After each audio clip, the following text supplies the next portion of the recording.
Good morning. Would you watch the next two short clips, please? And I'll be back after that. The gentlewoman from Florida is recognized. Thank you, Madam Speaker. I'd like to yield 2 minutes to the gentleman from Texas, Dr. Paul. The gentleman is recognized for 2 minutes. Gentlelady for yielding, and I ask unanimous consent to revise and extend my remarks. Without objection. Madam Speaker, I rise in opposition to this resolution, not because I am taking sides and picking who the bad guys are and who the good guys are, but I'm looking at this more from the angle of being a United States citizen and American, and I think resolutions like this really do us great harm. In many ways, what's happening in the Middle East, and in particular with Gaza right now, we have some moral responsibility for both sides in a way, because we provide help and funding for both Arab nations and Israel. And so we definitely have a moral responsibility, and especially now today, the weapons being used to kill so many Palestinians are American weapons, and American funds essentially are being used for this. But there's a political liability, which I think is something that we fail to look at, because too often there's so much blowback from our intervention in areas that we shouldn't be involved in. You know, Hamas, if you look at the history, you'll find out that Hamas was encouraged and really started by Israel, because they wanted Hamas to counteract Yasser Arafat. And you say, well, yeah, that was better then and it served its purpose, but we didn't want Hamas to do this. So then we as Americans say, well, we have such a good system, we're going to impose this on the world. We're going to invade Iraq and teach people how to be Democrats. We want free elections. So we encourage the Palestinians to have a free election. They do, and they elect Hamas. So we first, indirectly and directly through Israel, help establish Hamas. Then we have election. Then Hamas becomes dominant, so we have to kill them. You know, it just doesn't make sense. During the 80s, you know, we were allied with Osama bin Laden. And we were contending with the Soviets. It was at that time our CIA thought it was good if we radicalized the Muslim world. So we financed the madrasa schools to radicalize the Muslims in order to compete with the Soviets. There's too much blowback. There's a lot of reasons why we should oppose this resolution. It is not in the interest of the United States. It's not in the interest of Israel either.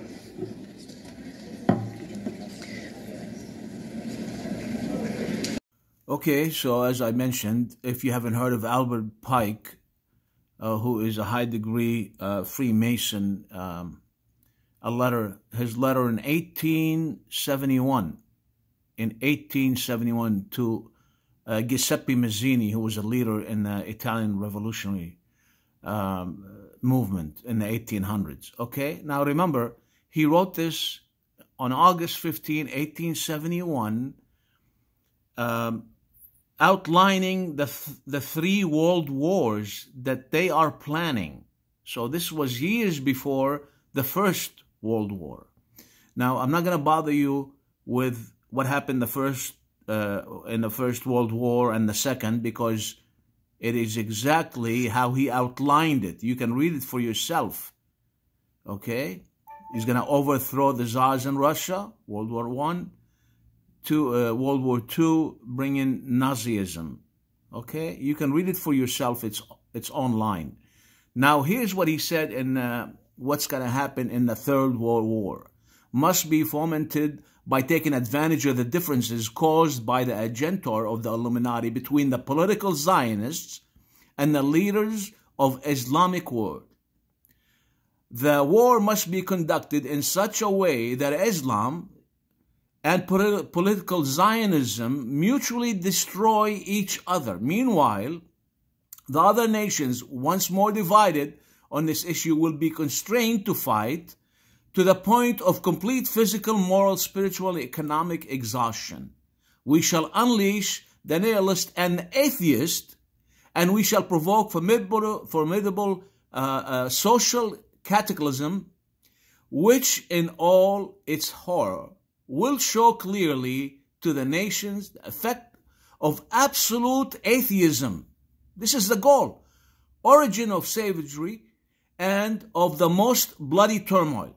Then, everywhere, the citizens obliged to defend themselves against the world minority of revolutionaries will exterminate those destroyers of civilization and multitude disillusioned with Christianity. This is what they're after. This is the Luciferian agenda. That's their whole goal. They just want to destroy Christianity. Okay, you can read the rest of this on your own and just meditate on it and see what this guy prophesied or predicted what's going to happen. By the way, when he mentioned Zionism, that wasn't, to most people, it wasn't created then. Remember, they created Israel in 1947, 48, and Zionism wasn't even known back then. But if you really study the real history, you know that Zionism and Nazism collaborated to exterminate or move the Jews from Europe to Palestine, because the Jews, Europe didn't want the Jews to live there, and Zionism said, yeah, okay, we'll find a place for them. Of course, they had to sacrifice some Jews in the Holocaust just to do their agenda. And also, I remember growing up listening to elders in the Middle East that they used to bomb Jewish homes and Jewish businesses in Egypt, in Jordan, the surrounding Arab countries where the Jews resided, so they can force them to move to the land. That was the whole agenda, is to occupy the land with more Jews from the surrounding areas and, of course, Europe. Hence the creation of the political nation Israel. Well, we see from the first video by Dr. Ron Paul that Israel did create, or at least nurtured, Hamas to gain power over the PLO and Yasser Arafat. And he gave an example of how we aided Osama bin Laden and the Taliban to offset the power of Russia and so forth, which is a known fact. Actually, Israeli politicians have been saying that for years, but you just have to listen to them and not just the mainstream media. Now, that's one point, but they never tell you the whole story, because Ron Paul, even though he gives you facts, he doesn't tell you that he's from the Birch Society, which is another branch of Freemasonry. You know, these what we call controlled opposition. They give you some facts, but they leave the main facts. He never mentioned that Albert Pike, in his letter to Giuseppe Mazzini, outlined the Three World War. Never mentions that, but we know that. You know, and if you connect the dots and be honest with yourself, you know there's only one way out of this. Okay? I don't force anything upon nobody. Everybody's free to do whatever they want, but this is really, truly a message of salvation, because that's the only thing I can do, is share my purpose on this earth, on this life. If you read the last lines from the letter, it says that this manifestation will result from the general reactionary movement which will follow the destruction of Christianity. Although he said Christianity and atheism both conquered and exterminated, I mean, this was the agenda.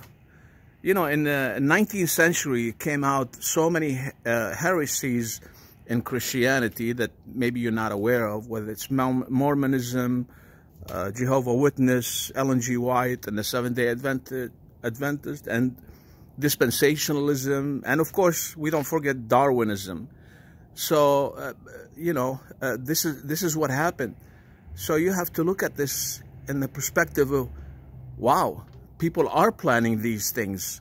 You know, they're not theories only. They come to fruition. They're facts now. So what do you have to do about it? Or what's the solution? What is the solution out of this? And do you believe in life after death? That's the message.